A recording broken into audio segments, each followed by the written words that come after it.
শালা তোরা আমার দোকানে চুরি করবি, যা শাস্তি পাওয়ার জন্য তৈরি হয়ে যা। যে যেমন জিনিস চুরি করছো সে সেমনই শাস্তি পাবা। তুই কি চুরি করেছিস?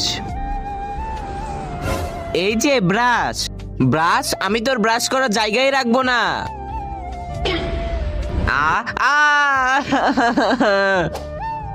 তুই কি চুরি করেছিস? এই যে ঘড়ি। ঘড়ি আমি তোর ঘড়ি পরার হাতই রাখবো না। আ তুই কি চুরি করেছিস? না কিছুই না। বল কি চুরি করছিস? তার আগে দেখবো কে কে শয়তানকে হারিয়ে আল্লাহকে ভালোবাসো। যারা আল্লাহকে ভালোবাসো তারা এই ভিডিওতে লাইক আর সাবস্ক্রাইব করে দাও। আর যারা শয়তানকে ভালোবাসো তাদেরকে লাইক সাবস্ক্রাইব করার দরকার নেই, আর কমেন্টে আই লাভ আল্লাহ লিখে যাও। এই যে প্যাম্পাস। প্যাম্পাস আমি তোর পেছনই কেটে দিব। না ভাই না।